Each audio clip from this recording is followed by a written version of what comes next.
The best sports radio in Utah is right here, right here. This is Scotty G and the coach, Tim LaComb, on 97.5, the KSL Sports Zone.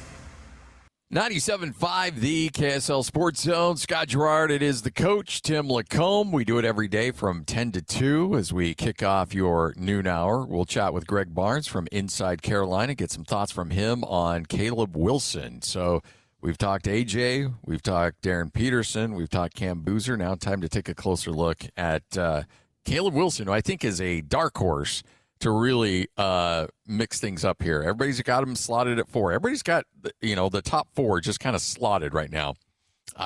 I would not be surprised if that thing gets turned upside down. Well, that is all just now hype and everybody kind of saying what they think they would do, and nobody's telling anybody the real truth right now because that would be silly. Yeah. So this will move around, and I do get a really good vibe from this Caleb Wilson the more I look into him. So it'll be interesting to get some insight. All of the guys covering the teams have been pretty glowingly. The reports have been glowing, and I think we'll see. I would imagine this will probably follow suit. Well, I would imagine because you get a guy as a true freshman that averages nearly 20 and 10, and there's a lot to be excited about there. Well, and I think he is one of these guys, too, that loves to play, loves a challenge, and wants to get better. I mean, that's what you're looking for. You don't want guys to get to the league and say, I've made it. Mm-hmm. Okay, now I've done it. You want guys to continue and try to push themselves to be the best they can be. And the edge, and you mentioned the story about not making the U.S. team and getting cut and taking it out on some people. Yeah, took it out and then had something to say about it. So I definitely like what I hear in that regard. And then what's not to like about his physicals, right? His measurables were awesome. His approach to the game, you can't really put him in a corner, box him into something. He can play multiple and be very versatile, which fits today's game. Well, and then also, too, on the defensive side, where everybody likes to switch and everybody likes to throw different people at you, then you've got that same situation here where he can defend multiple positions with that length and that athleticism. Yeah, he can take on a big for a while because you can use his length and quickness to get around. He measured 6'9" and 2 and a quarter barefoot at the combine with a 7-foot wingspan and a 9-foot standing reach. Joining us now from Inside Carolina, Greg Barnes, kind enough to hang out with us. Greg, how you doing? I'm doing well. Thanks for having me on.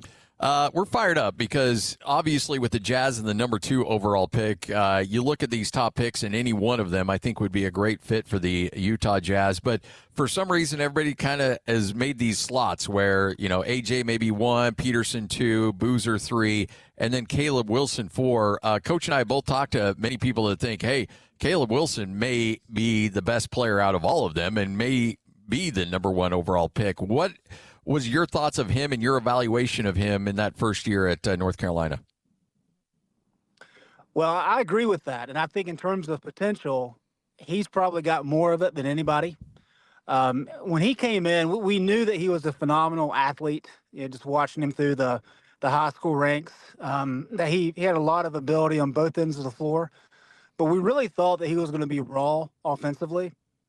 And the amount of work that he put in from the end of his high school career until the start of his freshman year at Carolina, just paid enormous dividends. And he still has a lot of ways to grow and to improve his offensive game. But he just showcased an incredible talent base. And he's got a lot of work to do on the defensive end, but that's just more technique than anything. But I think everybody around the program was surprised at how good he was. And that's knowing that he was coming in as a top 10 high school recruit who was projected to be lottery. But even with those accolades, he was a lot better than anybody thought he was going to be. What are some instances this season that stood out to you that could kind of really personify who this kid is? It's interesting because you look at what he did from a statistics basis, and it jumps off the page. I mean, you understand that he led the country in dunks. He set the record for UNC with dunks, despite not playing the last month or so of the season. Just a tremendous athlete, can jump out of the gym. But more than any of that was the personality component. Hubert Davis always talked about coming into the program and unpacking your bags. And what he meant by that was, hey, this is not just come into school for however many months, play the season, and then leave. We want you to be part of the community, part of the program. And Caleb Wilson did that probably better than anybody I can remember in the last 10 or 15 years. Just really embraced what the Carolina basketball program was about, was active in the community. I mean, a couple weeks ago, he got out with a lot of students at one of the local gyms on campus and just invited everybody out to play pickup. And so he did that for an afternoon. He participated in a lot of other sporting events for other teams. So that component, I think, is what surprised a lot of people.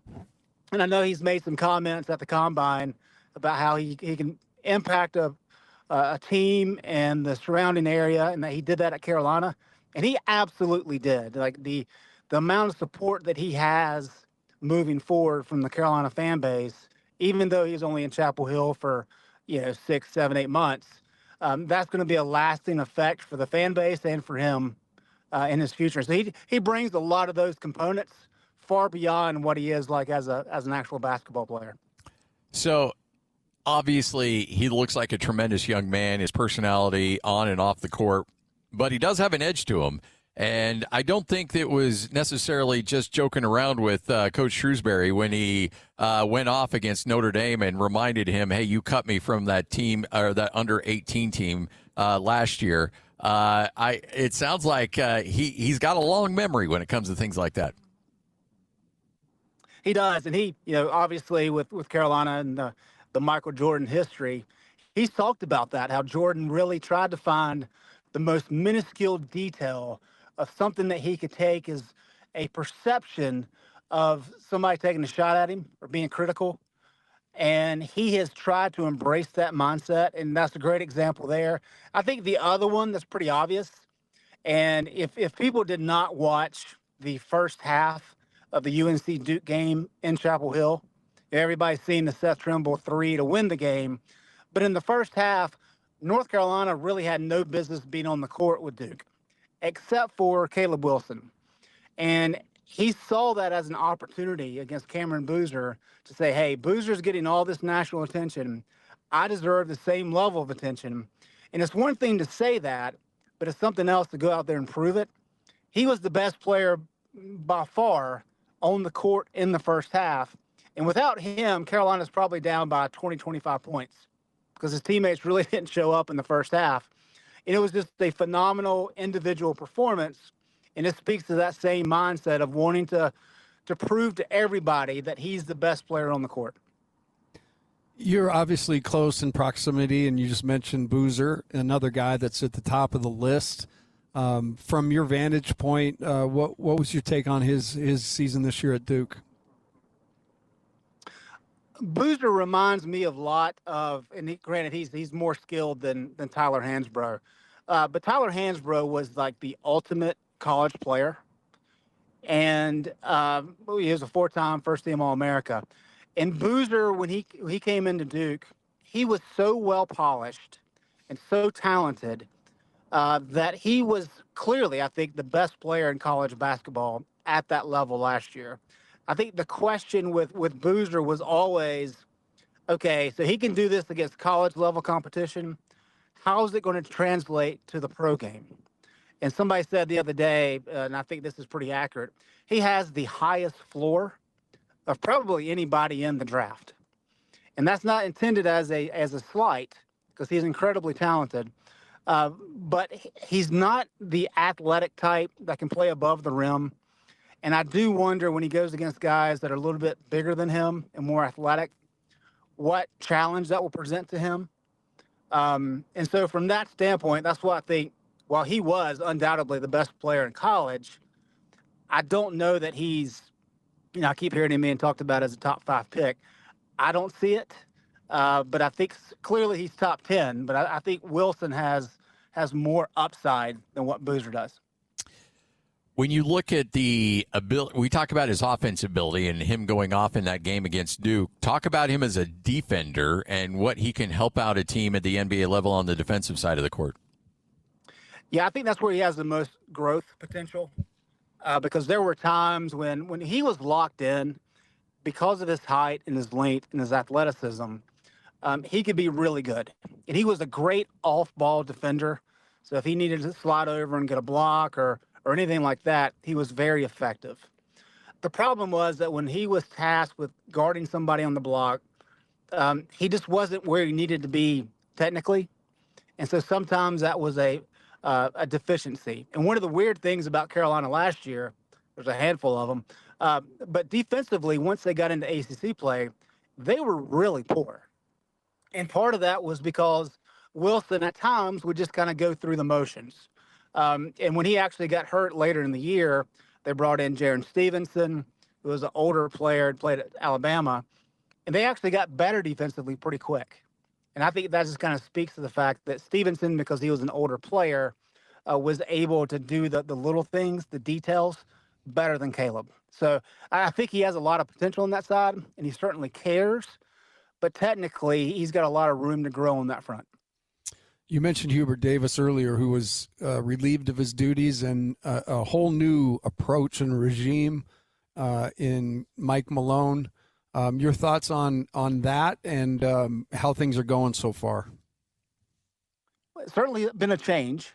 The fact that North Carolina does not have a head coach that is a Carolina former player, but he's done a good job of trying to embrace that Carolina family. He's got a couple of coaches, Pat Sullivan, who played at Carolina, also worked in the NBA for a long time, and Sean May are assistants that have those Carolina ties, which is necessary. It remains to be seen exactly how the first year goes. I think there's always the opportunity for first year struggles, just with having an NBA guy coming in who hasn't coached at the college level in a long, long time. I mean, I guess he's 26 years out from his time at Manhattan. So I think the early returns have been positive. I don't think he's blown anybody out of the water with the way that he's handled the transfer portal, but that's a tough ask coming in off of just a month's time. But so far, so good. And I think everybody's fascinated to see if that experiment can work. So there's a lot of intangibles when you're picking a guy as early as number 1, 2, 3, and 4. And obviously the talent is the number one issue. And I don't think anybody has any concern whatsoever about Caleb Wilson in that regard. But just from being around him and covering, does he appear like a guy that actually loves the game of basketball? Because there's some guys that are just born with the DNA to be a basketball player. They're tall, they're athletic, but they don't necessarily love the game. Do you get that sense with Caleb? Absolutely. I don't think there's any doubt about it. He's contagious with how he practices. You always have those guys who come in and they are good players. And kind of to your point, I don't want to say they go through the motions, but they don't inspire their teammates. And Caleb has always been that type of guy. Like, his teammates want to match his intensity in practice and in games. And that's very valuable. And the other part of it that I think is important is towards the end of the year, North Carolina was doing okay. They were probably headed to be like a 5 seed when he got hurt down in Miami. And given this time period, and given the fact that he was going to be a top 5 lottery pick, there was plenty of reason for him to say, you know what, we're a month out. I'm just going to shut it down. I don't want to get hurt further. He was chomping at the bit to get back into playing shape because he wanted to play. He would have played earlier than they let him play, or would have let him play before he broke his thumb, because he wanted to make sure he got back with his teammates. And so that was very telling to me, that there was no conversation about whether or not he should shut it down. It was just a matter of how fast can I get back to be able to help my team. And that, as I said, that speaks volumes to me, and that kind of matches everything that we've heard from his high school coach to his AAU team and from his teammates. Where do you feel like Caleb fits best? What position? Where does he play the best from? That's a good question. I think right now it's the 4. he's got to get his offensive perimeter game a little bit better. He's made strides in that regard. So I think eventually he can probably slide down to the 3. Clearly, he's a little bit light to be playing the 4 right now. But I would say initially that's going to be his best position, with projecting towards being more of a 3-man after you get a couple years under his belt where he can actually expand his offensive game. Before we let you go, if Hubert Davis and North Carolina doesn't blow that lead against VCU, and let's say they just make the round of 32 and then they lose there, is Hubert Davis still the coach at North Carolina? It's a fascinating question. And I think I don't know that I know the answer to that. What I will say is that really why things fell off the cliff for him at the end is that he had no interest in doing the booster side of things, the fundraising aspect.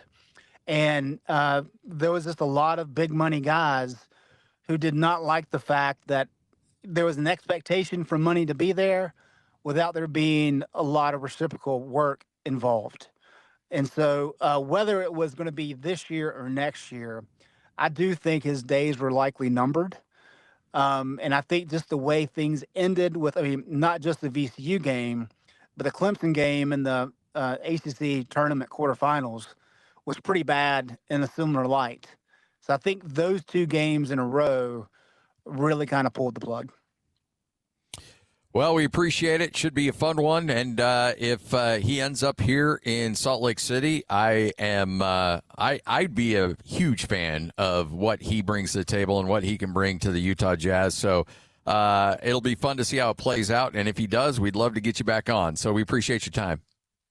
Yep, sounds good. Thanks, guys. Thanks, Greg. There he is, Greg Barnes, Inside Carolina, right here on 97.5, the KSL Sports Zone.